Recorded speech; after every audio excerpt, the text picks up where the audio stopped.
am Lieutenant Colonel Schmidt, the Bomber Section of the Directorate of Aerospace Safety at Norton Air Force Base, California. You are about to see and hear a most unusual story about the aircraft you fly. A story that has made aviation history. We at the Directorate of Aerospace Safety believe the factors of this incident will increase your understanding of B-52 flight characteristics and heighten your appreciation of its capability. The aircraft involved was a B-52H on loan to the Boeing Company. Its flight crew members were Mr. Charles Fisher, instructor pilot, Mr. Richard Curry, pilot, Mr. Leo Kors, co-pilot, and Mr. James Pittman, navigator. Here to tell you this remarkable story firsthand is one of the Boeing pilots who was at the controls, Mr. Richard Curry. Dick. Thank you, Colonel Smith. Our mission was to conduct a flight load survey to obtain and record the structural loads encountered on a routine low-level sortie. Special instruments were installed in the cockpit to record the stresses exerted on various parts of the aircraft. An 8-hour flight was scheduled along a route running from Wichita, Kansas, southwest to the Rocky Mountains. The mission called for 10-minute runs at 280, 350, and 400 knots calibrated airspeed at 500 feet above the ground, utilizing the low-level mode of the autopilot. The initial portion of the flight progressed as planned, with only light turbulence encountered at the end of the sixth leg. However, as the aircraft turned north in the vicinity of Wagon Mound, New Mexico, and began a course parallel to the mountains, the instruments, identified here in orange, began indicating increasing turbulence and heavy gust loads on the tail section. We elected to discontinue the low-level portion of the flight, and the aircraft was climbed to 14,300 feet mean sea level, where the air was relatively smooth. We then decided to continue the mission using the next speed schedule of 350 knots. Since the terrain elevation was steadily increasing, the aircraft flight path was approximately 1,000 feet above and slightly to the right of East Spanish Peak near Aguilar, Colorado. Wind at this time indicated 62 knots west component, but no turbulence was noted. Then at 345 knots, while accelerating to 350 knots, an area of extreme turbulence was encountered. It lasted approximately 9 seconds. With this model, I will attempt to show you approximately what happened to the aircraft when it was struck by this turbulence. The turbulence came in rapid, explosive-like gusts. The airplane was pitched up and yawed to the left, followed immediately by a very rapid yaw to the right and a resultant right rolling moment. This motion was opposed with approximately 80% left wheel authority. A high-frequency vibration was felt in the rudder pedals, and rudder pedal displacement gave no response. The elevator response was also very poor. The crew was alerted to prepare to abandon the aircraft. However, we soon realized that the aircraft still had marginal control. At this time, the air brakes were raised to position 1 to improve longitudinal stability, and a fuel transfer was started to maintain a forward center of gravity.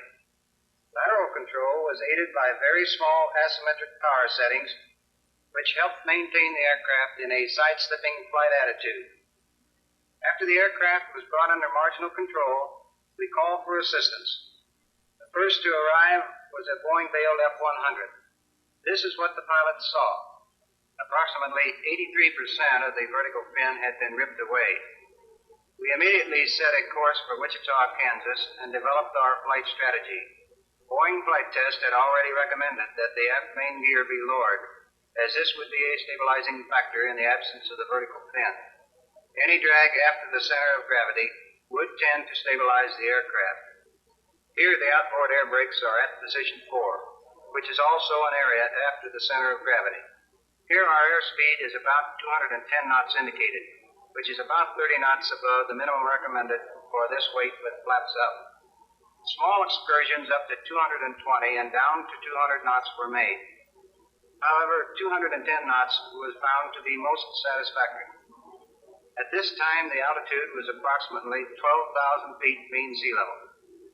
The center of gravity was calculated to be about 19%, with the vertical fin missing. The weight of the vertical fin is estimated to be about 2,000 pounds. Due to the reports of unfavorable weather at Wichita, it was finally decided to divert us to Blytheville Air Force Base, Arkansas, where surface winds were more favorable. While in the Blytheville area, making preparations for landing, we were advised to extend the tip protection gears first.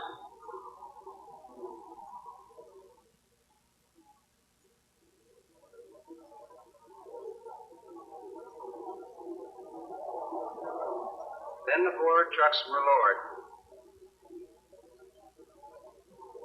A yawing oscillation occurred during forward gear extension.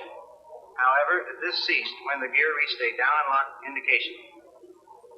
We reduced airspeed to 160 knots at 10,000 feet and prepared for a long, flat final approach, hoping to be able to flare and touch down at the same speed. 160 knots flaps up approach speed was selected in order to obtain optimum body angle. We had computed a no-drag chute stopping distance of 5,000 feet. Here's the aircraft on final approach. 160 knots, outboard air brakes at position 4. All engines are near idle. Crossing the threshold, still at 160 knots, the aircraft started a slight left drift, and we decided not to hold off any longer, but put it on the runway. At touchdown, all air brakes were raised to position 6. We elected to use the drag chute, but decelerated to 130 knots before deploying it. We considered the possibility of a go-around, and had it been necessary, we would have used outboard air brakes at number 6 position. This is the B-52 at Blytheville Air Force Base shortly after landing. This aircraft was flown 5 hours in this configuration from the scene of the incident over Colorado to Wichita and then to Blytheville Air Force Base, Arkansas. A portion of the aircraft's original mission was to record the gust loads found in moderate turbulence. However, the loads we encountered were much greater than had been anticipated. An analysis of the recorded information revealed gust loads of a greater magnitude than had ever previously been recorded on any large aircraft. Well, Colonel, I guess that about sums it up. Thank you, Dick. We at the Directorate of Aerospace Safety are indeed grateful to you for bringing us this first-hand report. A review of the data collected on this flight indicates that the airframe design criteria for future heavy aircraft should be reevaluated and possibly revised for future aircraft design. An engineering change to incorporate additional strength in the B-52 empennage is well underway at Wichita. In conclusion, let us review the things which enabled this aircrew to return this aircraft to a safe landing. Excellent crew coordination to regain positive control of the aircraft. A call for chase aircraft. A call for expert technical assistance. Reduction of airspeed to 30 knots above minimum recommended, flaps up. Proper use of air brake settings with inboard air brake circuit breakers full. Transfer of fuel for better aircraft stability. Extension of the aft main gear only for directional stability, and judicious use of throttles for desired power settings for optimum controllability. We salute this Boeing flight test crew for a fine job of airmanship. By bringing this aircraft back, they have supplied the Air Force with invaluable data on the gust load velocities that are often imposed on large aircraft flying low-level missions.